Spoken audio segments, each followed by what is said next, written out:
I'm just about to speak to June Sarpong. June and I have been trying to get together for, it seems like years, but I now have her. I have her undivided attention for this community. She's an amazing person. She's a broadcaster. She's an activist. She is dealing with some of these big isms, she calls them, in such a unique and proactive and positive way. And I cannot wait to talk to her about diversity, about feminism, about her own multi-hyphenated career. And she's just got this way about her, and I cannot wait. As ever, thank you, Dell, for letting me interview June, because I know whatever she says is going to be nectar. So June, we have met many times before. We've passed each other on certain sort of stages and given you a wave while you've been hosting things. And I know that we saw each other, I think it was Lord's Cricket Ground last time. Yes, with the English. And we said, right, we need to get together. And that was about a year ago. And then we've had 6 months of lockdown. Yeah. Tell me, how has, for you, I mean, this must have affected your profession because, of course, broadcasting and everything was turned on its head. Yeah. How's the last 6 months been for you? You know, it's so funny, Holly. So for us as an industry, you know, my industry in terms of broadcasting, obviously all of our shoots and everything came to a standstill. And the industry ground to a halt, and it was just bizarre for us. And you know, I'm one of the lucky ones in the sense that, as well as the sort of on-screen stuff, I also have a day job in being behind the scenes and, you know, trying to make our industry more inclusive. So from that perspective, I just went straight to Zoom, working from home like everybody else. Yeah. But the thing that's really tough is for all of the below the line camera workers, you know, so if you've got sort of talent that is well known, blah blah, on the sort of in front of the camera, that talent still works in other ways because people want to find ways to work for them with them. But it's the grips, the lighting directors, the makeup and hair, it's the extras, the walk, you know, people forget that there are so many different parts of our industry. There are people who actually make a living from being extras, and actually when you no longer can do a crowd scene, so even the productions that have resumed, they are completely different and in a much more scaled down version. So all of the sort of extra work that comes with a production, those people are out of work, and they're freelancers, so they don't have the same protections in place. Yeah, so it's very worrying. But I do think that because people are home, they are desperate for content more than ever. So there's a real demand for it. So once our industry can really figure out how to do it safely, I think by sort of early next year, even if we are still in the middle of the pandemic, the broadcasting industry at least will have resumed. Yeah. Oh, I couldn't agree more. And I just think that, you know, we do have to think it's not just that, not surface layer, wrong words, but that sort of, that group of people. You've got to think of the underbelly of every industry. It's those people that we're sort of forgetting about. Now, backup singers, think for musicians, it's fine for the big stars, but actually the people that are backing singers for them, they're musicians, all of those. I mean, it's just so sad. Amongst many other things, you are an author of not one, but 2 best-selling books. And I'd like to say... Darling, and I have a 3rd coming out in October. I was just about to mention it. Well, firstly, I have a bookshop, and I've stocked your books since day one. We got Diversify, which you released in 2017, and The Power of Women that you released in 2018. Yeah. And for those who haven't bought it, and I'm saying definitely buy it before... you know, basically, and I want you to really tell us more about the books, but you've got this 3rd book coming out, The Power of Privilege, How White People Can Challenge Racism and the only one in the room, right? Yes. So, yes. I mean, it's unbelievable how much you are pumping out there. And it's what I love about you. You're so active. Like, I was calling you a hurricane before you came on. Because it's not about talking the talk, is it? You know, you walk the walk. Yeah, at some point we have to start doing, don't we? I think we've done enough talking of where these issues are concerned, and the talking hasn't really gotten us anywhere. And sometimes it's better to try and get it wrong rather than talk about it and not do anything. So yeah, I think the last few months for sure means that everybody's thinking about this stuff in a completely different way. And I think what you have really for the first time is white people asking themselves how they can be effective allies and how they perhaps inadvertently have been complicit to this unfair system in that they are the beneficiaries of it.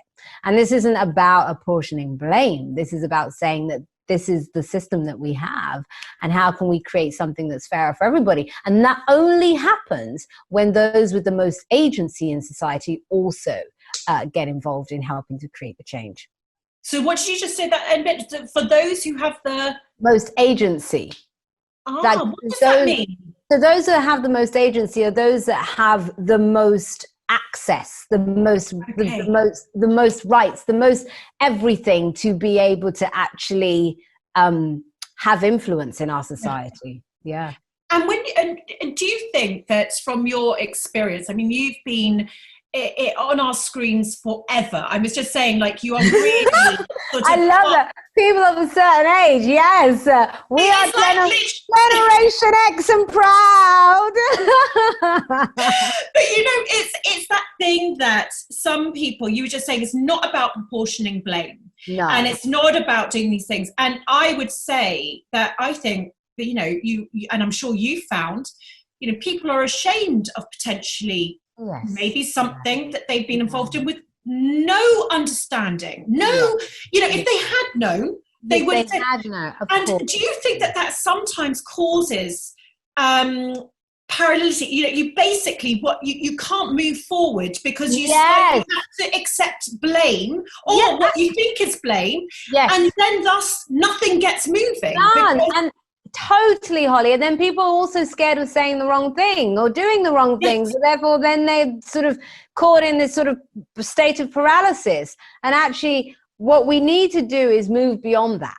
That's not getting us anywhere. Yeah. And that's why I always say as well, you know, particularly to leaders, and particularly, you know, I have lots of my white friends that are asking, okay, what can I do? What should I be doing? I'm like, move beyond guilt. Because what guilt does is it makes you focus on you. No, look at what the problem is and what role can you play to be a part of the solution. So it might just be, maybe you own a little bakery and you hire 3 people. And actually, maybe you're going to make one of those 3 somebody from a diverse background. And actually, you're going to nurture that person's career. Maybe you are somebody that is in a team, in a corporation, and maybe the team is quite homogenous and you would like it to be a bit more diverse. If you are in a position to be able to influence that, you will. Or you will speak to your boss to say, actually, this is something we should be considering with our next hire. So there's lots of things that you can do. And maybe you are a stay-at-home mom. And actually what you can do is support a local state school, even if your kids don't go to that school. So there's lots of things that you can do to be an agent of change. And I think let's get guilt out the way and look purely at action that will really deliver us results. Get guilt out the way. I think that is the thing. And it is paralyzing people because they're looking to take action, they're looking to make change, but by doing that, they slightly feel that they're going to be putting their hands up and what might happen to them. So it is about moving forward out of that guilt and into action. And 3 really practical pieces of advice there, because you know that's exactly it. It's about everyone making that shift. And if we all make that shift, then this is going to be incredible. I was also I interviewed Kanya King for my podcast. And she was just talking about this amazing moment that she talked about how her school was going to do Snow White, and she was about 6 or 7, and she she put her hand up to be Snow White. And it was this moment for me as a white woman. You know, I burst into tears. I thought of my niece at the same age. And all the kids looked at her and said, but you can't be Snow White. And she hadn't seen her colour at this point in time. Until that point, yeah. Until that point. And, you know, and I think about my niece, who I've just bought the Oprah Winfrey children's book, and I have the most unbelievable diverse range of books that she's reading. But that is normal for her, and for Kanya's era it wasn't. So it wasn't, there are these changes that are happening. Now, last year you were appointed as the BBC's Director of Creative Diversity, to lead and renew sort of a renewed drive, basically, at the BBC for reform, for modernisation, basically helping them get their stuff together here, right? And in an entrepreneurial June hurricane way, you know, I'm wondering what you feel about, I mean, you've been doing this for a little while, what you've learned with working with such a big organisation, and what things would you think are, and, you know, there's not sort of shaming here. I'm just interested in what things would you say, right, June's just gone and ditched all of that, and actually you're bringing in what? Because it feels like sometimes organizations can get bunged up with the past, and they need that fresh energy. Yes, totally. I completely agree with you, particularly where this issue is concerned. I think it's important sometimes to have the combination of that fresh energy with people who have sort of understanding and experience of whatever the organization is. So I'm new, quote unquote, the fresh energy. And then my deputy has been at the BBC a very long time. So she understands how the system works and how to get processes through in terms of creating change, particularly when you're dealing within an organization that has almost 30,000 staff around the world, and you're trying to implement a new way of being, particularly when an organization is 100 years old. It's not even like a tech business that may have that many staff, but they're perhaps 5 or 10 years old. This is an institution that's been around for almost a century. So trying to create change somewhere like that is not easy. In terms of what my team and I have done in sort of coming up with new ways of doing things. One of the first things I said when I went in with the executive committee was actually, again, let's move away from blame and really look at the stuff that works and the stuff that actually delivers results. And so one of the first things was about looking at how we could help to create more leaders from diverse backgrounds within the organization. So the BBC had set itself targets around disability leadership, BAME leadership, and leadership of underrepresented groups. And on gender, it was doing much better. Still a way to go, but definitely on track. Certainly not in terms of BAME, and not and disability a bit, but there's still much more work. And so what we did was we decided that every leadership committee, so how the organization works is we have leadership committees that decide everything that happens for the BBC globally. And there's approximately about 20 of those. And those committees perhaps weren't as diverse as they could be because they are comprised of the most senior people within the organization. So we decided that we were going to jumpstart the system. So perhaps it would take a while to be able to move diverse talent through to get to those levels. But what could we do to make sure that they were in the room and that they were on a trajectory to progress their careers within the organization, and that the right people even knew that they existed. And so we decided to appoint 2 diverse advisors to every leadership committee within the BBC. So now there is not a decision-making body within the organization that doesn't have at least 2 diverse people in the room. And they have the same abilities, the same value as those that were there before. And actually, we've just started to really begin to see the influence that they have on the conversations. When I look at the leadership groups that I'm a part of, having these two diverse advisors in the room just completely changes the way we see a problem, and it gives us a different perspective. And I think that it's so important that organizations, I would advise this to any organization, in that if you are having these sorts of problems, this is a quick way of being able to sort of create change, but then to give you the time to do the stuff that takes a while. So that was one of the first things that we did. And then obviously from a on-screen perspective and behind the camera, we announced a £100 million fund to invest in diverse content. So we're incredibly excited about that. Oh, wow.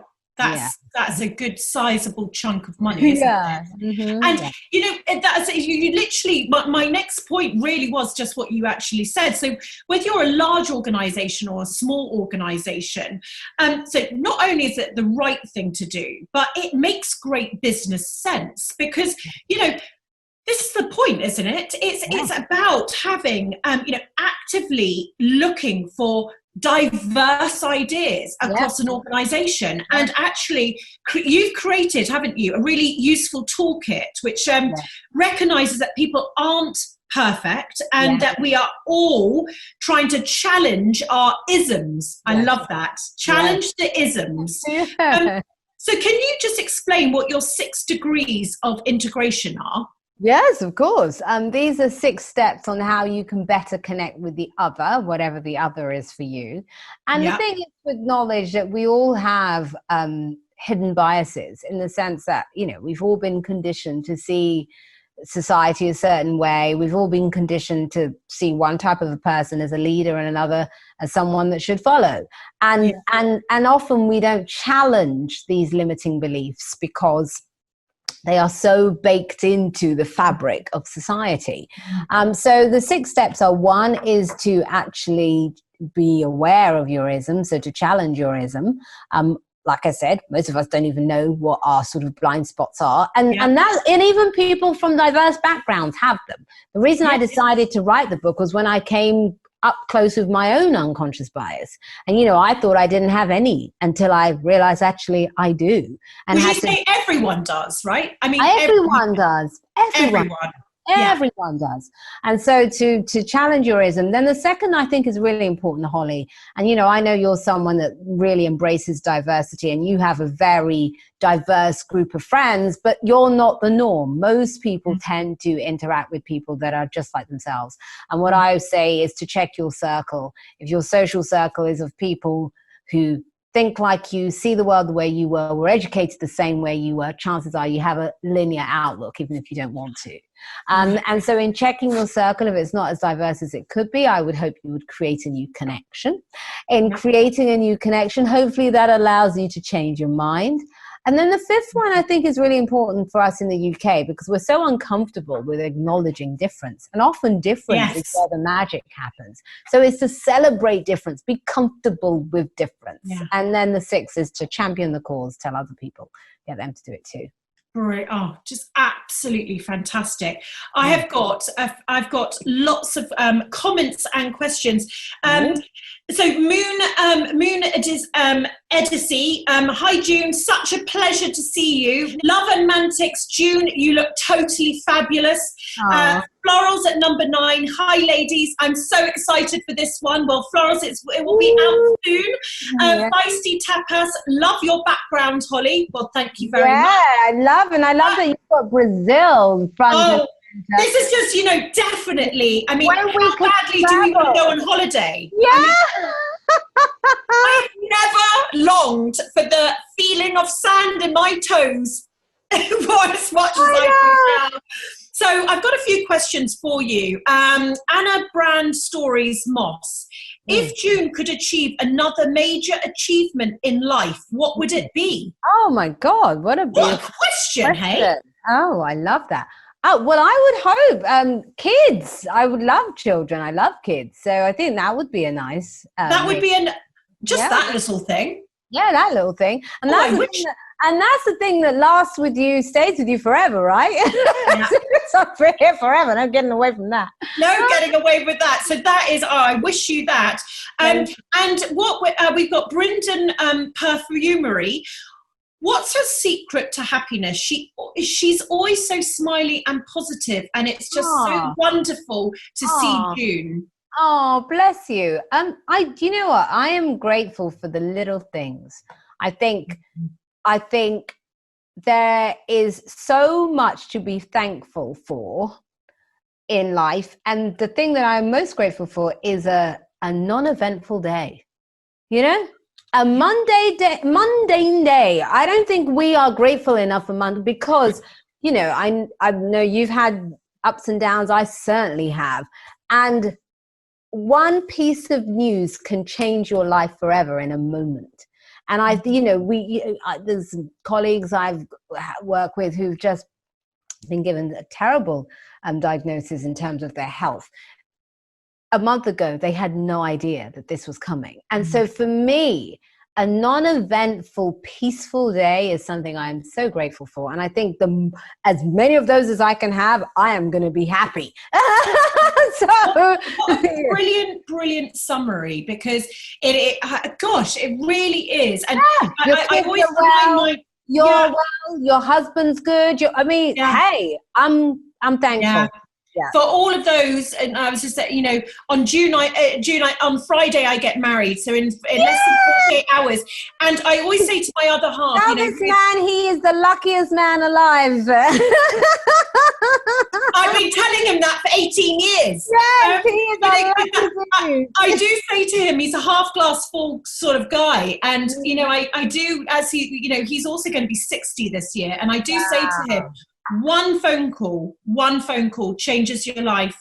And so you're so right to highlight that. I think that's just such a great piece of advice. I've got another one. Harren Hark, how has the new role at BBC been for June, and what approaches to bringing new talent? Now, we covered that, but just generally for you, I'd love to know, have you enjoyed this post? I mean, it must have been quite a challenging thought when you got the appointment, but have you enjoyed it? Oh, I'm loving it. I'm loving working with all the teams. I'm loving working with the leadership.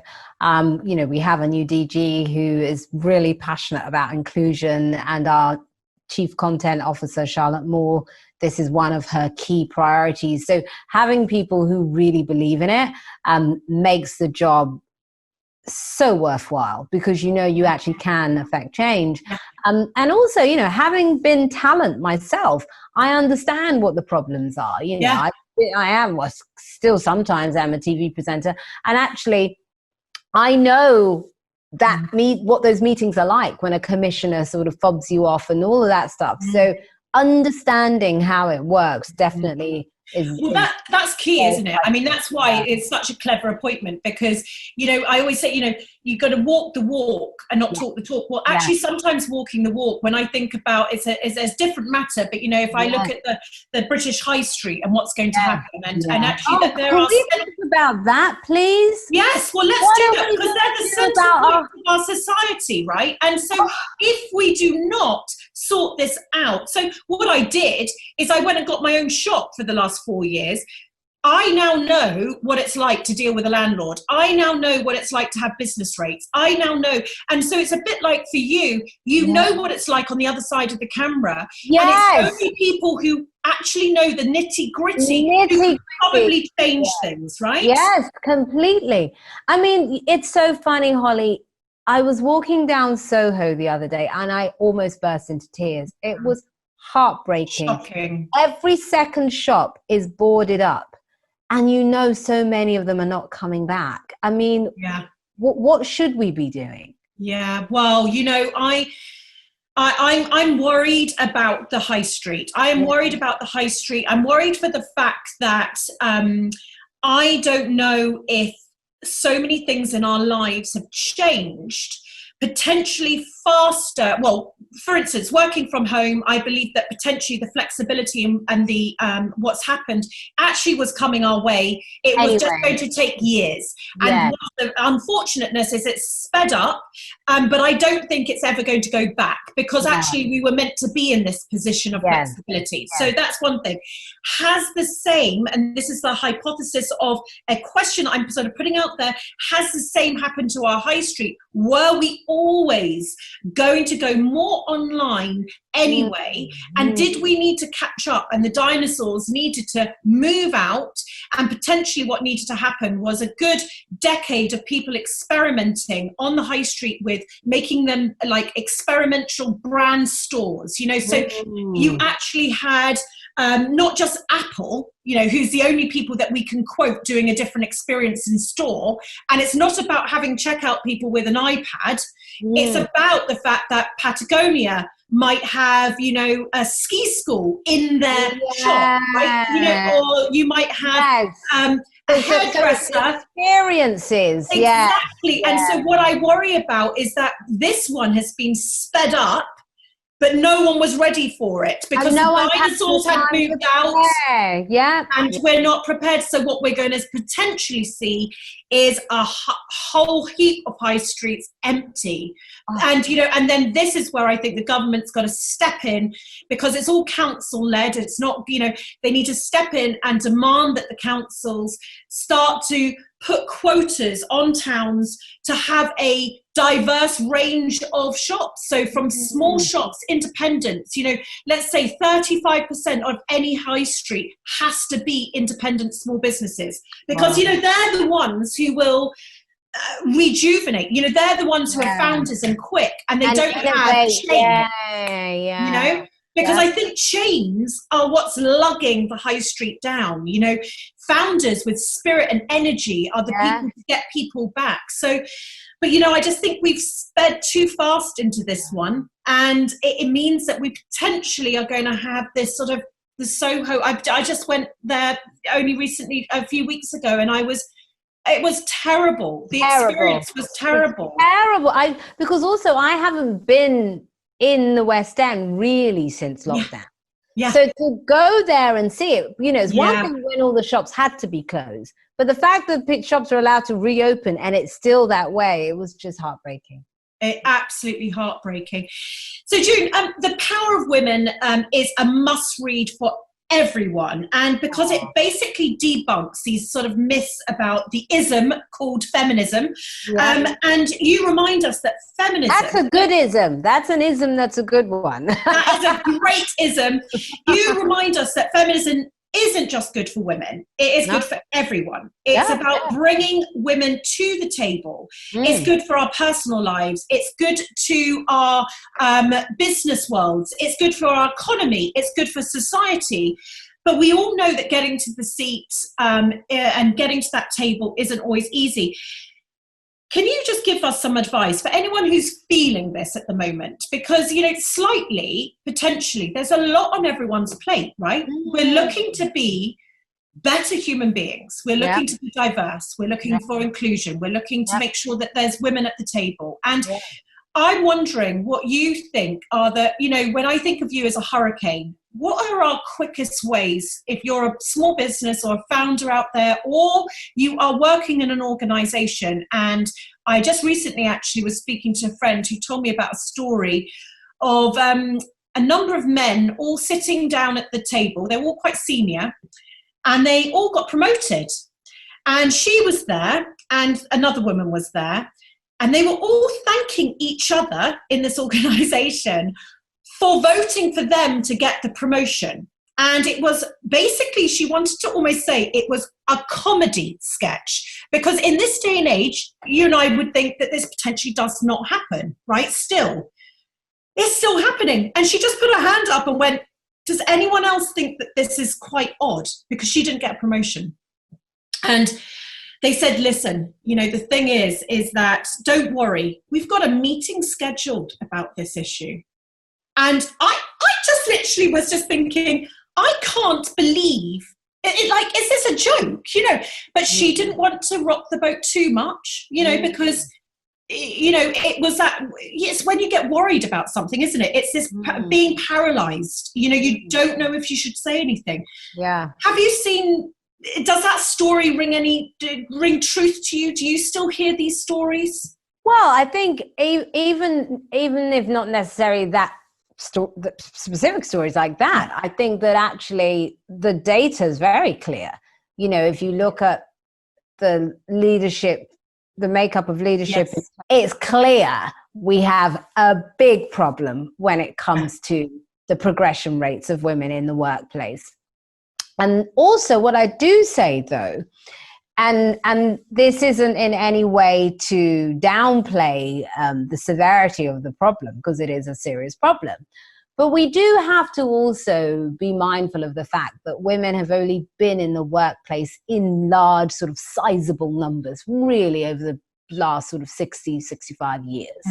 It was post the 50s. It was really the sort of 60s, 70s where we started really coming into the workforce in large numbers. The other thing as well, and this is something we don't talk about enough, and I think we really do need to address, is how we value men.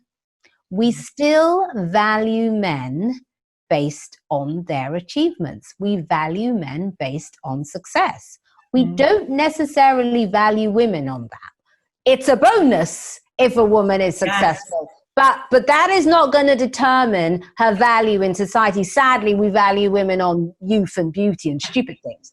But I do think that we really need to reassess how we value men, so that the man who decides he's going to stay at home with his children is still celebrated as much as the man who is a titan of industry. Do you see what I mean? At the moment, even the way as women we look at the two types of men is very different. And I think that is something we need an honest conversation about. And until we do, men are always going to be protective over their domain at work, because that is how they get value. Why would you want to share that? It's that caveman sort of provided thing. And I remember men look up to you, and women look up to you too if you are successful. So why would you? I couldn't agree with you more, because my personal experience of this is that Frank was in his organization for 35 years, and then he became stay-at-home dad and allowed me to build Not on the High Street. Now, I would be lying if it didn't take us a good 6 to 7 years of turmoil because of his innate sort of feeling of providing, potentially my what we've learned, what did you call it? We've learned behavior. Programming of woman man. Essentially then the way he was perceived outside of that. Now, that is now changing again. We are changing, but it is so right. I think that there's so much also focus on girls at the moment, and hands up, I'm doing that, and I'm a mother of a boy. But now I'm looking at my boy and saying, there's some issues for boys too that we need to be tackling, right? Many. So there's a lot, as you said, it's about also just rewiring for the man as well, until he can let go of those reins a bit. Until he's allowed to. Yes, because I think that's the other thing. We focus so much on what men are not doing, and the fact that, there is this old boys network, blah, blah, blah. But are we asking enough of the why? And if this is how we validate people, if this is how we value them, then why would you want to give that up? We know we have this sort of dog eat dog world, and it's the strongest survive, and it's the alpha man who wins the day, and other men look up to him, and that's the one that, and I'm speaking mainly in sort of heterosexual terms here, that's the one that then more women also see as a quote unquote catch, or whatever you want to say. And so I do think that we do, and I'm not judging it in any way. I'm just saying, if that is the predominant system, these are the results we're going to get. And until we all challenge that, we're going to be in this place. Oh, God, nectar. That is what you are. I'm wondering, I love reading about what you've been up to. And as I said, you're a bit of a hurricane, and it's quite a lot, isn't it? Because when in the last few weeks alone, you've hosted Selfridge's Project Earth launch. I did. It was so much fun. I'm having unbelievable. So much fun. And your initiative putting sustainability at the heart of the future of fashion and lifestyle brands. Yep. You were included in Britain's, the British Vogue's 25 most influential women in Britain 2020. Ooh. And it was announced that you're on the board of the British Fashion Council. Yes, I just. Wow. Yeah, I'm so excited. Crikey O'Reilly, that is actually quite a lot.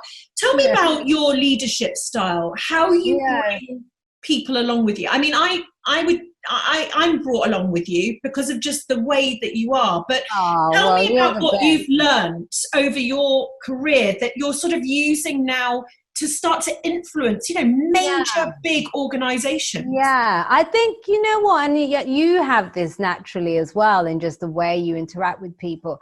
I try to see the best in people. And I try to talk to that part of somebody. And I think it also comes from, you guys became very high profile as women in business and therefore had to do a lot of interviews and so on and so on. And in my job, I was the one doing the interviewing. Yeah. And I think that when you do a job like that, you have to find ways to instantly connect with people. And so I always try to talk to the best part of that person. And I think when you do that, you just get a better version of that person. Mm-hmm. And that's not to say that you will not, and as I've gotten older, the thing that I'm actually loving about, entering my 40s is that you just become much more confident. So the things that maybe I would have been too scared to say, I say it straight away. And I think if you can have that conversation, even with colleagues, when somebody does something that you think, hang on a minute, that's not right. Actually, is to have that conversation in the moment and it be addressed then so it doesn't escalate into something else. And I think that is something that I've definitely gotten much better with. In my 20s, I would be resentful and, thinking all this about... So exhausting, isn't it? Thinking about the energy. Oh, my God. Who can be bothered? Never. So whereas now, I think it's much easier to just have the dialogue, however uncomfortable. I think the 40s and 50s, I'm really looking forward to. The 40s are amazing, and I've heard the 50s are even better for saying what you think. And I worry about where my mother in her 70s, now she just couldn't care less. That's when it gets to that other point where you're like, did you just say that? Did you just say that? And I don't care. You've had such a diverse career as well. You have tried, an author, broadcaster, personality. You've been in as I said, the tapestry of Britishness, and I've been brought up on your smile and that laugh and your energy.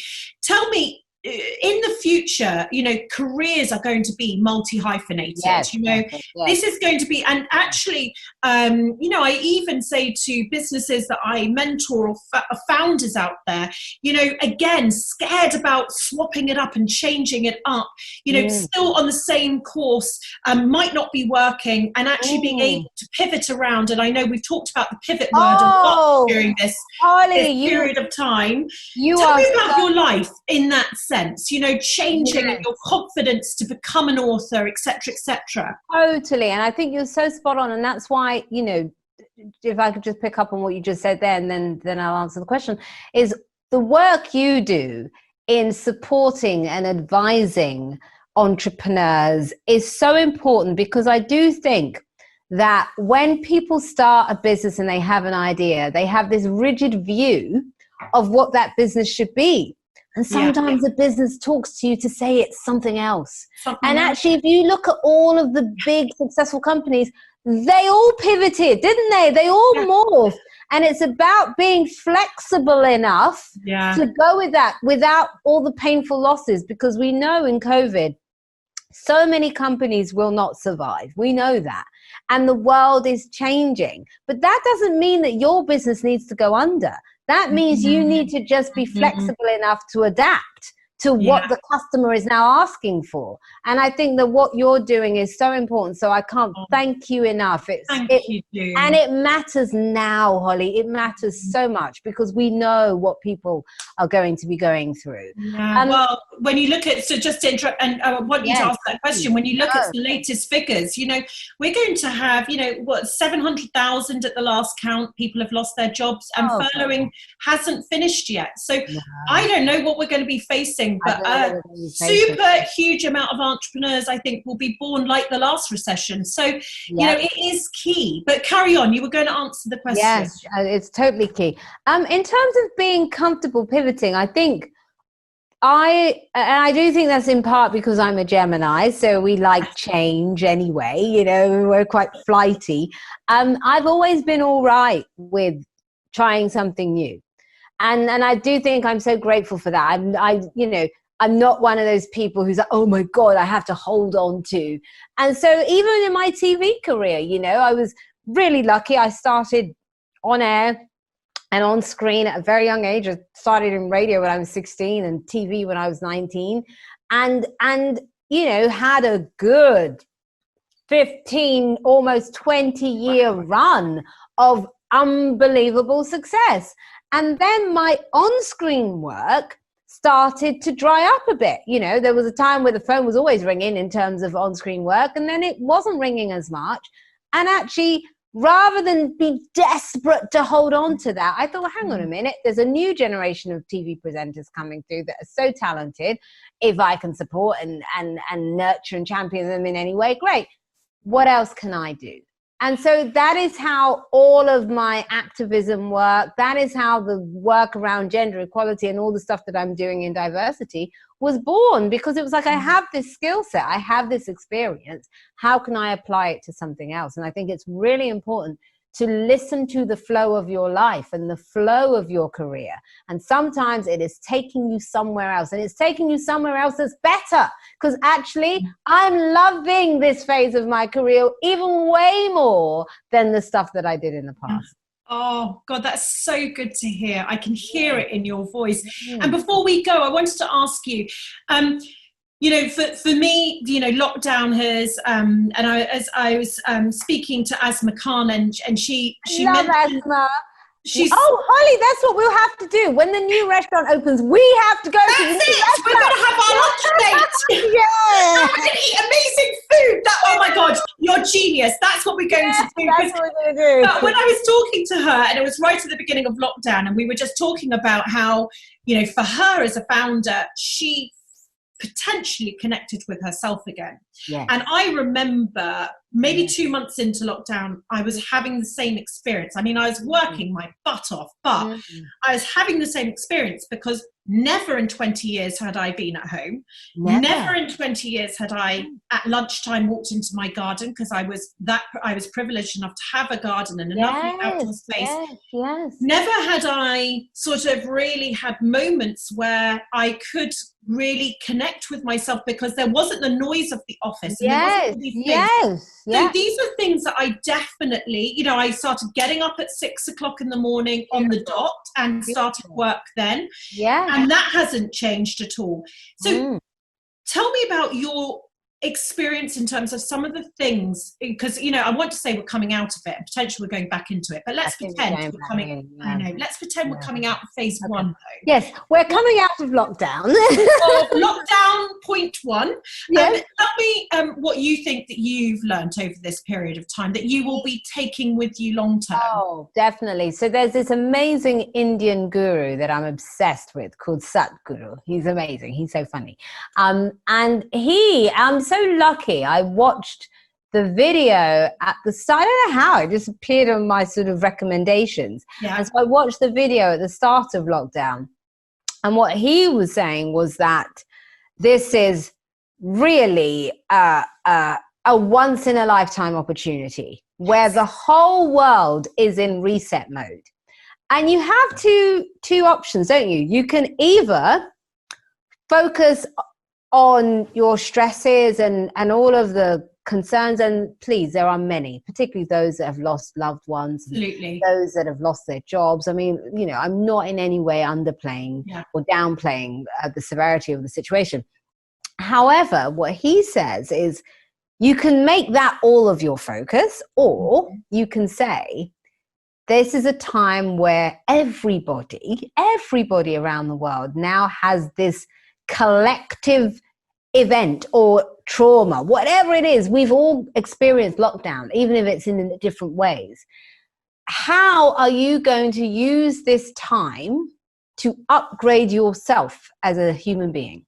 And so what he says is we should all be striving to be 10% better by the end of lockdown.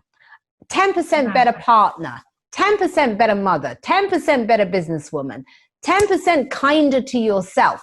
All of those things, just say 10% upgrade. Imagine if the whole world just is upgraded by 10%. How much better things will be once we come out the other side.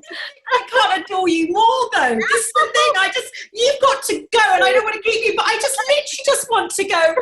Tell me more. Because 10%, I love this idea, because 10% better health, 10%, as you said, being kinder or learning more, 10% being more educated. It's not 25%, it's 10%.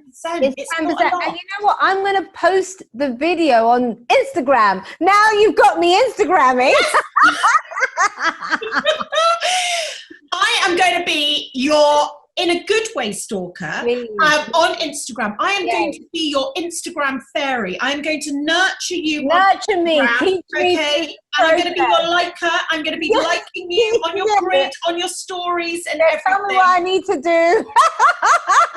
You're amazing. I love that 10%. And thank you, June, for your time, and thank you for answering the community's questions. And seeing as you're going to be on Instagram, I'm going to definitely, when I share this, I'm going to do some stories. I'm going to tag you in. Tag me and everything. And then the community's going to know that we've done this interview because they're going to watch it. And but for now, June, thank you so, so much. And good luck with the wedding!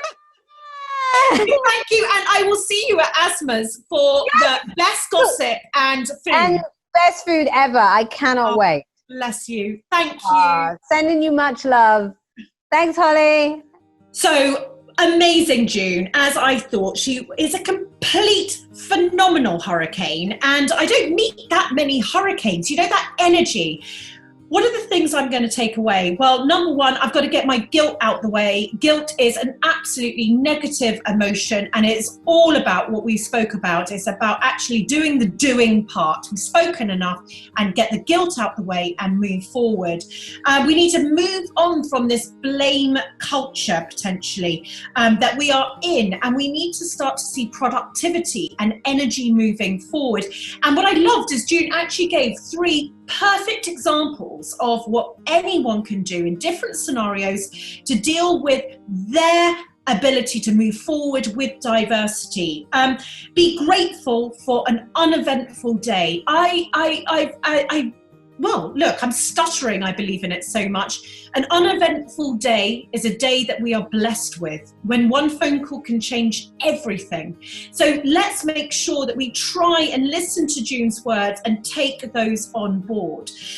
We need to reassess how we value men. And again, it got my brain absolutely whirling, because when my own experience with Frank, and I knew this, but I need to do better, because actually, yes, society is definitely pigeonholing men in a certain way. And until we change that tale in our minds, until we start to stop the alpha male being the male that we sort of emulate to, or that society's built around, or that women find attractive. And again, we're generalizing here, but this was the point. I thought that was absolutely fascinating, and I am definitely going to do better, certainly as a mother of a boy, and looking to how I'm bringing him up.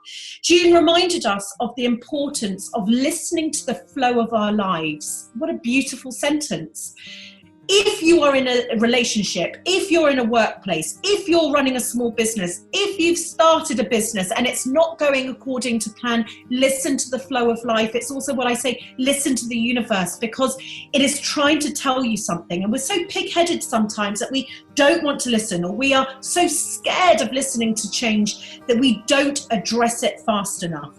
And the last point, one I'm going to bang on about and credit June always with, is 10%. Can we upgrade ourselves during this greatest pause that we have had as a society, potentially, certainly in our lifetimes?